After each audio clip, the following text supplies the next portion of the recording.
आज हम लोग जिस टॉपिक को देख रहे हैं प्रोटीन फोल्डिंग में, उस टॉपिक का नाम है folding of proteins in endoplasmic reticulum. हम सब जानते हैं एंडोप्लाज्मिक रेटिकुलम जो है, endoplasmic reticulum is chemical factory of the cell. Cell का ये केमिकल फैक्ट्री है, ठीक है ना। और यहां पर सिंथेसिस, मॉडिफिकेशंस, है ना, फिर स्टोरेज, सिक्रीशन, ये सारा प्रोसेस यहाँ पर होता है। तो इस तरह के जब सारे प्रोसेस यहाँ पर होते हैं तो इस सेल ऑर्गेनेल का बहुत इंपॉर्टेंट रोल होता है, ठीक है।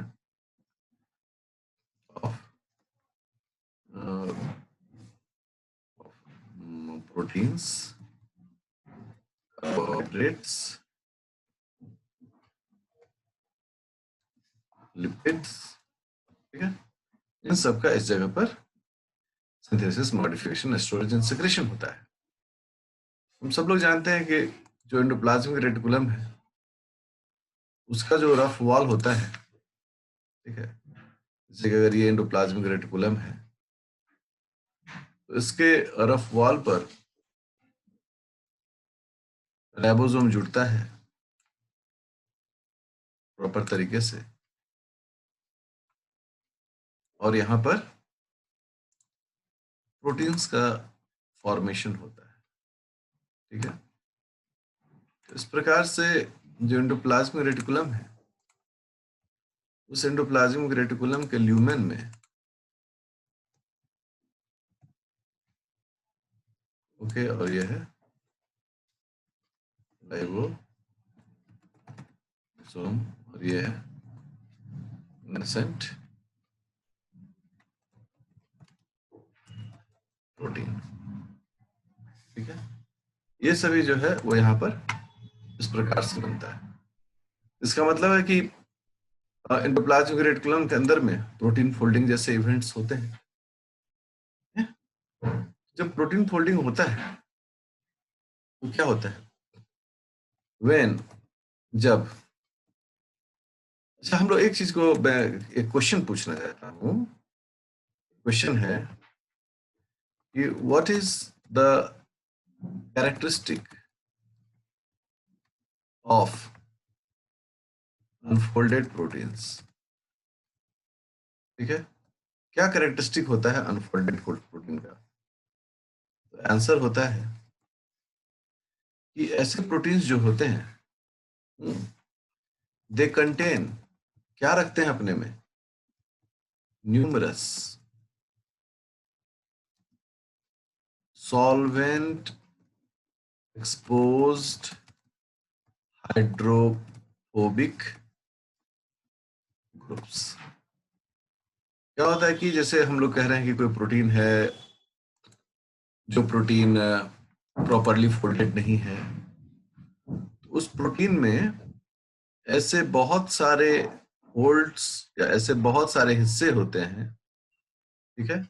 यह प्रोटीन है, ओके, यह एन टर्मिनल है, यह सी टर्मिनल है। इसमें जैसे कि ये जगह है, ये जगह है, ये जगह है, ये सब मैं से हाईलाइट कर रहा हूँ। ये सभी क्या, कैसे जगह है, ये सभी सॉल्वेंट एक्सपोज्ड हाइड्रोफोबिक ग्रुप्स हैं। हाइड्रोफोबिक ग्रुप समझते हैं, अमाइनो एसिड्स, ये सभी सॉल्वेंट एक्सपोज्ड हाइड्रोफोबिक ग्रुप्स हैं, ओके। और जब इनका प्रॉपर फोल्डिंग होगा ये क्या हो जाएंगे, ठीक है, इस प्रकार से ये प्रॉपरली फोल्डेड हो जाएंगे। और प्रॉपरली फोल्डेड होने के कारण क्या होंगे, जो हाइड्रोफोबिक ग्रुप्स हैं वो अपने अपने लोकेशन पर प्रॉपरली अरेंज हो जाएंगे, जिसके कारण यहाँ पर किसी भी तरह का प्रॉब्लम इनको नहीं होता है। तो कभी भी आपसे पूछे कोई अनफोल्डेड प्रोटीन्स को कैसे पहचानेंगे, हम लोग कह रहे हैं उसमें कि इसमें numerous solvent exposed hydrophobic groups होते हैं। तो अब यदि इस तरह की चीजें अगर एंडोप्लाज्मिक रेटिकुलम में है, तब तो उसको भी तो ठीक करना होगा ना। कैसे हम लोग ठीक करेंगे, इसी चीज को अभी हम लोग यहाँ पर देख रहे हैं। एंडोप्लाज्मिक रेटिकुलम में कुछ ऐसे प्रोटीन्स का समावेश है जिस प्रोटीन्स के कारण ये प्रॉपर फोल्डिंग होता है। ठीक है, जिस प्रोटीन के कारण प्रॉपर फोल्डिंग होता है। तो ऐसे कुछ प्रोटीन्स के एग्जाम्पल हैं। हम लोग कह रहे हैं folding assisted fold assisting protein, fold assisting proteins. और ये फोल्ड असिस्टेड प्रोटीन्स कौन कौन से हैं? तो दो बड़े पॉपुलर एग्जाम्पल हैं यहाँ पर। एक है कैलनेक्सिन, एंड दूसरा एग्जाम्पल जो है वो है कैल रेटिकुलम। ठीक है, ये दो एग्जाम्पल हैं जो इसके अंदर में आते हैं। पहला है कैलनेक्सिन। तो जब भी स्टूडेंट होते हैं मैं उन्हें हमेशा बोलता हूँ पहले बोलकर उसका उच्चारण सही करो। सेकेंड जो स्टेप होता है उसमें है कि उसके बारे में उसका स्पेलिंग करेक्टली याद रखना चाहिए, ध्यान से लिखना चाहिए। तो कैलनेक्सिन और कैल रेटिकुलम, ये दोनों जो होते हैं ये दोनों लेक्टिन्स होते हैं।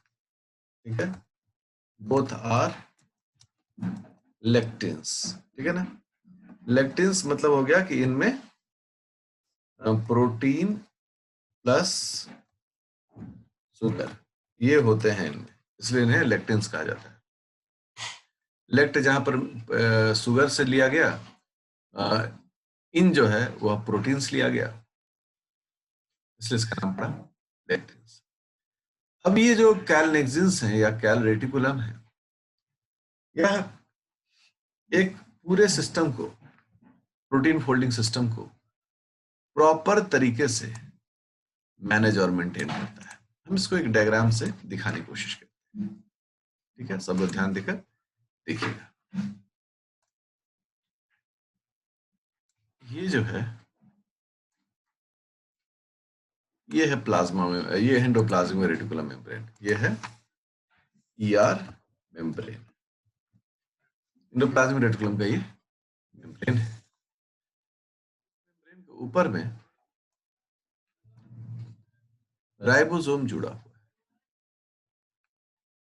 कौन जुड़ा हुआ है? राइबोसोम। ठीक है,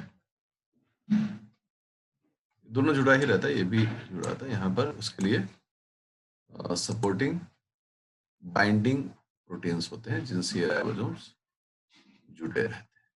ठीक है, ये मेम्ब्रेन में इस तरह के प्रोटीन्स होते हैं। हम लोग जब एंडोप्लाज्मिक रेटिकुलम पढ़ते हैं तो इनके बारे में हम लोग अलग से पढ़ते हैं। ये बाइंडिंग प्रोटीन्स है। और अब यहाँ पर, अब इसके अंदर में यहाँ mRNA होता है। ठीक है, और इस mRNA से बनता है कौन? एक नेसेंट प्रोटीन। ठीक है, इसका ये एन टर्मिनल है और यहाँ पर सी टर्मिनल जो ये जुड़ते जा रहा है। अब सबसे पहला काम होता है इस प्रोटीन में, ठीक है, इस प्रोटीन में हमें कुछ ऐसे कैलनेक्सिन और ऐसे कैल रेटिकुलम या फिर बीआईपी बाइंडिंग प्रोटीन का काम देखना होता है जो इस प्रोटीन के स्ट्रक्चर को क्या करते हैं? मैनेज एंड मेंटेन करते हैं। देखिए ये जो है ये यहाँ पर जुड़ा रहता है। ओके, और इसका नाम जो है वह है binding protein, BIP. We all know कि BIP stands for binding protein. ठीक है, BIP stands for binding protein. तो ये यहाँ पर बिप हो गया, ये इस जगह पर जुड़ा हुआ है। ठीक है, इस प्रोटीन में बहुत सारे शुगर मोइटीज होते हैं। शुगर मोइटीज क्या कहते हैं? जो शुगर इससे जुड़ता है। ठीक है, मैं एग्जांपल बता रहा हूँ आपको, इसको डायग्राम थोड़ा सा बनाकर। हाँ, देखिए इस तरह करके अभी अभी त्रिशूल के शेप का दिखा रहे हैं। आप लोग बुक में देखिएगा, इसी प्रकार से डायग्राम दिखाया जाता है। ये एक्चुअली ओलिगोसेकेराइड ब्रांचिंग्स होते हैं। ठीक है, तो इस तरह से ये ओलिगोसेकेराइड ब्रांचिंग्स है।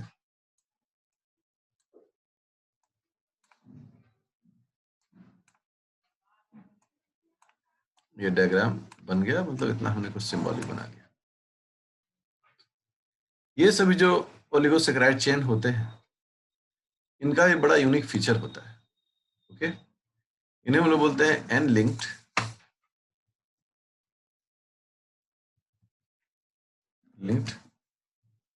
Oligosaccharide chain. N linked oligosaccharide chain. Oligosaccharide का मतलब होता है स्मॉल नंबर ऑफ मोनोसेकेराइड्स, मतलब एक कम संख्या में मोनोसेकेराइड्स अगर आपस में जुड़ जाएं तो उन्हें हम लोग ओलिगोसेकेराइड कहते हैं। जैसे कि डाइसेकेराइड, ट्राइसेकेराइड, टेट्रासेकेराइड, पेंटासेकेराइड, ये सभी क्या है? ओलिगोसेकेराइड्स। और एन लिंक्ड का मतलब होता है कि ये ओलिगोसेकेराइड अपने ओएच से अमीनो एसिड के अमीनो ग्रुप से जुड़ता है, एन से। ठीक है, तो अमीनो ग्रुप में जो एन टर्मिनल है वह एन टर्मिनल से नहीं जुड़ता है, बल्कि साइड चेन में जो एन होता है, जैसे कि एस्पैराजाइन। एस्पैराजाइन में क्या है? साइड में NH2 है, वहां से जुड़ता है। तो ये सभी जो है सिंबल्स है, ये सभी क्या है? प्रतीकात्मक चिन्ह है। अब इस कारण क्या हो रहा है कि देखिए, कैलनेक्सिन मेम्ब्रेन बाउंड स्ट्रक्चर है। ये है कैलनेक्सिन। ओके, और ये जो है वो कैलनेक्सिन का एक्टिव साइट है। ठीक है ना, यही वो ग्रिप है। और इस ग्रिप के अंदर में कौन रहता है? ये देखिए, जो ओलिगोसेकेराइड चेन है वो इस ग्रिप के अंदर में मौजूद रहता है। ये क्या है? ये है कैलनेक्सिन, एंडोप्लाज्मिक रेटिकुलम मेम्ब्रेन, और ये पकड़े हुए इसको। दूसरा जो है कैल रेटिकुलम। तो कैल रेटिकुलम इंटरनल, मतलब ल्यूमेन के अंदर में पाया जाने वाला, मतलब एंडोप्लाज्मिक रेटिकुलम के ल्यूमेन के अंदर में पाया जाने वाला एक फोल्डिंग प्रोटीन है। अगर इसको दिखाएंगे तो हमको दिखाना होगा ऐसे करके कुछ। ठीक है, ये एक प्रोटीन है, और उस प्रोटीन के खांच में, उस प्रोटीन के खांच में ये आपका, ये जो आप ब्लू कलर का देख रहे हैं जो डायग्राम बनाया गया है, ये है कैल रेटिकुलम। क्या है ये? ये है कैल रेटिकुलम। इस प्रकार से क्या हो गया, ये भी अपने जगह पर पकड़ लिया, यहाँ बाइंडिंग प्रोटीन पकड़ लिया। अब ये सभी इस प्रकार से इस प्रोटीन को पिकअप करते हैं, इस प्रकार से उस प्रोटीन का, जैसे कि ये जो अभी आप देख रहे हैं, ये है मैकेनिज्म ऑफ एक प्रोटीन का टाइप है, इसको HA0 कहते हैं। ठीक है, ट्राइमर, जो कि एंटीबॉडी टेस्टिंग होता है, hemagglutinin, okay, folding and assembly in influenza virus। ठीक है, इन्फ्लुएंजा वायरस में ये किस प्रकार से, ये उसका स्टडी है। इस प्रकार से जब इन्फ्लुएंजा वायरस हम लोग पर अफेक्ट करता है, वो हम लोगों में क्या क्रिएट करता है? ये मिसफोल्डिंग करता है। ठीक है, और उसका जब लोगों ने स्टडी किया तो उन्होंने देखा कि अरे वाह, ये तो कुछ इस प्रकार से काम हो रहा है। नेचुरली हमारा इस प्रकार से काम होता है। कैलनेक्सिन, कैल रेटिकुलम, बीप, ये सभी एक खास तरीके से मिलकर इस प्रोटीन का बाइंडिंग करता है। तो यहाँ पर ये बात समझ में अच्छी तरीके से आनी चाहिए।